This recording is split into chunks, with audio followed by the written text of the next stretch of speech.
భార్యను ప్రేమించాడు యాకోబు. అది చూశాడు దేవుడు. అది చూసి లేయాను దర్శించాడు. లేయా గర్భాన్ని తెరిచాడు. లేయా పిల్లల మగవాళ్ళే కంటుంది. అప్పుడు లేయాని ప్రేమించాడు యాకోబు. పిల్లలు బాగానే పుట్టారు. ఆస్తి పెరిగిపోయింది. ఎందుకంటే కృప చూపుటకు ఆయన ఎలాంటి వాడట? ఐశ్వర్యవంతుడు. యాకోబు పట్ల కృప చూపాడు. యాకోబు పట్ల దేవుని ప్రణాళిక ఉంది కాబట్టి గొర్రెలు విస్తరించబడ్డాయి, మేకలు విస్తరించబడ్డాయి, ఒంటెలు, పశువులు విస్తరించబడ్డాయి. పిల్లలిచ్చినటువంటి వ్యక్తులకి అసూయ పుట్టింది.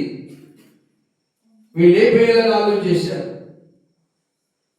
ఆ మాట వినపడ్డ యాకోబుకి వచ్చి ఇద్దరు భార్యలు చెప్పారు, మీ ఇంట్లో నన్ను చంపేయాలనుకున్నారు, నాతో పాటు వస్తారా? వచ్చేస్తాం.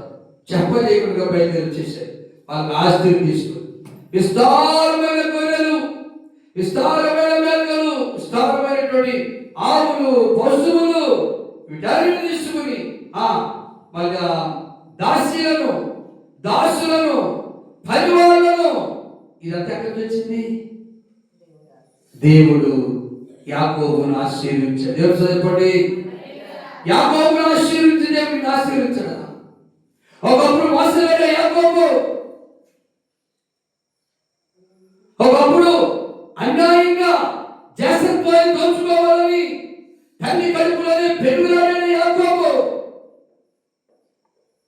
ఒకప్పుడు తల్లి మాట విని తండ్రికి రావాల్సిన ఆశీర్వాదాలు మోసంతో దోచుకున్నాడే. అలాంటి వ్యక్తినే ప్రేమించిన దేవుడు నేను ఎందుకు ప్రేమించాడు? అలాంటి వ్యక్తినే దీవించిన దేవుడు నీకెందుకు దీవించాడు? అలాంటి వ్యక్తికి ఆశీర్వాదించిన దేవుడు నీకు నాకు మనకి ఎందుకు ఆశీర్వాదం ఇవ్వడు? ఇస్తాడు. కాబట్టి మనం ఏం చేద్దామా? ఆయనకు ప్రార్థన చేయవారందరి ఎడలా కృప చూపుటకు ఆయన ఐశ్వర్యవంతుడు. యాకోబు పట్ల కృప చూపి ఐశ్వర్యం చేశాడు.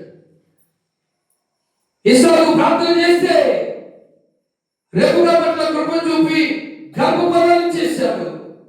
అన్నా ప్రార్థన చేస్తే అన్నా పట్ల కృప చూపి తన అవమానాలు కలిగించి తను అడిగినట్టుగా కుమారునిచ్చాడు.